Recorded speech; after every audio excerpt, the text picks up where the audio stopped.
प्रिय मित्रों, नमस्कार। आज हिंदी के प्रतिष्ठित कवि व संपादक श्री राकेश रेणु जी का प्रसिद्ध कवि लीलाधर मंडलोई पर केंद्रित लेख युवा किसान कवि श्री गोलेंद्र पटेल जी ने भेजा है। गोलेंद्र जी के बारे में क्या बताऊं, इनसे तो आप लोग परिचित ही हैं। बहरहाल, प्रिय कवि राकेश रेणु का संक्षिप्त परिचय है। राकेश रेणु का जन्म 17 अगस्त 1963 को हुआ है। वे मूलतः कवि हैं। भाषा हिंदी। विधाएं कविता, मीडिया, समीक्षा, संपादन, अनुवाद। मुख्य कृतियां: कविता संग्रह रोजनामचा। संपादन समकालीन परिभाषा, आजकल, योजना, कुरुक्षेत्र, रोजगार समाचार आदि पत्रिकाओं का संपादन। समकालीन हिंदी कहानियां, समकालीन मैथिली साहित्य, यादों के झरोखे तथा अंबेडकर ने कहा था अन्य संपादित पुस्तकें हैं। सम्मान: साहित्य संस्कृति सम्मान, डॉक्टर अंबेडकर फेलोशिप। आइए अब राकेश रेणु जी के लेख का पाठ प्रस्तुत है। मेरे लिखे में अगर डायक नहीं और सबका नहीं, मेरे लिखे को आग लगे। लीलाधर मंडलोई सार्वभौमिकता के कवि हैं। उनकी कविताओं में उनके व्यक्तिगत सुख दुख नहीं, बृहत्तर समाज का दुख दर्द एवं राग विराग का उद्घाटन होता है। उनकी कविताएं हमारे मानसिक वितान का विस्तार करती हैं, आलोकित करती हैं। मनुष्यता और सार्वजनीनता उनकी कविताओं का बुनियादी स्वर है। तभी वे अपनी उन कविताओं में आग लगाने की कामना कर पाते हैं जिनके डायक में सबका दुख नहीं है, जिनमें सब शामिल नहीं है। परिणामतः उनकी कविता उन सबके बारे में सोचती है जो खतरे में हैं। चाहे वह मनुष्य हो, कोई एक समुदाय, पर्यावरण या पृथ्वी, उन सबका संकट मंडलोई की कविता में व्यक्त होता है। इसकी तस्दीक करते हुए मंडलोई अपनी गद्य पुस्तक कवि ने कहा की भूमिका में लिखते हैं, कविता में मैं मनुष्य के पास बुनियादी नातेदारी के साथ जाना चाहता हूँ, भले ही वह मुझे सुअर का कच्चा गोश्त खाता हुआ कोई ओगी आदिवासी मिले या नर्मदा को पुनर्व्याख्यायित करता हुआ बुजुर्ग अमृतलाल बेगड़। मैं कविता में एक पर्यटक या नृतत्व शास्त्री होने की जगह प्रथमत और अंततः एक संवेदनशील मनुष्य होने का स्वप्न देखना चाहता हूँ।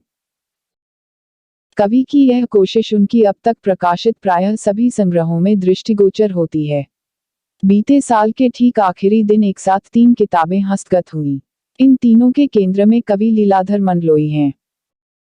इनमें से 2 उनके कविकर्म का लेखा जोखा है, जबकि तीसरा, ईश्वर कहीं नहीं, नाम से प्रकाशित उनका नवीनतम कविता संग्रह है, जिसे उन्होंने कोरोना काल की डायरी कहा है। वे कहते हैं कि यह कोरोना काल के चक्रव्यूह में छटपटाते जीवन की महीन आवाजें हैं। डायरी के अलावा ये कहीं और अड़क नहीं पाती। ये अनेक दिशाओं से घेरते चले आते कुछ क्षत विक्षत अनुभवों की बरामद कर उन्हें बांटते हैं। जो कुछ भी यहाँ है वह इस त्रासद करुण समय में मनुष्य से गहरी मोहब्बत का निजी हासिल है, मनुष्य से वही गहरी मोहब्बत जिसका जिक्र मैंने आरंभ में किया है।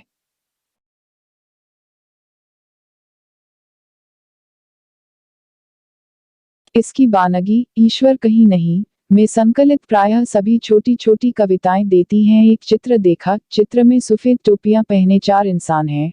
वे अपने कांधों पर एक अर्थी उठाए पूरब की ओर चले जा रहे हैं। या हर चित्र में सिर्फ जाते हुओं की भीड़ है, आता हुआ कोई एक भी नहीं।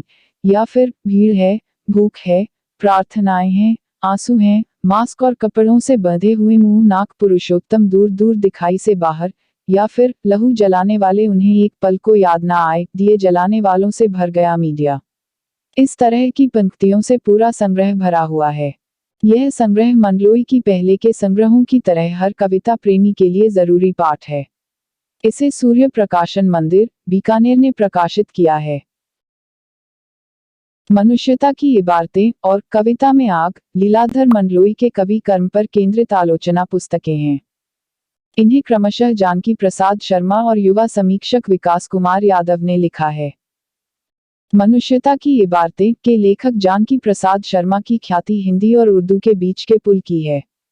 उन्होंने हिंदी से उर्दू और उर्दू से हिंदी में कई दर्जन पुस्तकों का अनुवाद किया है। उन्होंने कहानी और कविता पर गंभीर आलोचनात्मक लेख और पुस्तकें भी लिखी है। जानकी प्रसाद शर्मा स्वभाव से जितने सरल हैं, लेखन में उतने ही गंभीर। वे बिलावजह एक शब्द नहीं लिखते हैं और रचना में बैठे बगैर तो कतई नहीं लिखते। उनकी स्मृति गजब की है। कविता पुस्तकों पर बोलते वक्त वे समीक्ष्य पुस्तक से पढ़कर पंक्तियां उद्धृत नहीं करते, वे उन्हें कंठस्थ हो जाती हैं। प्रकाशन संस्थान द्वारा प्रकाशित इस महत्वपूर्ण किताब पर एक सरसरी निगाह से ही एहसास हो जाता है कि यह मंडलोई जी के कवि कर्म पर अब तक की समीक्षाओं में सर्वाधिक मुकम्मल और महत्वपूर्ण है।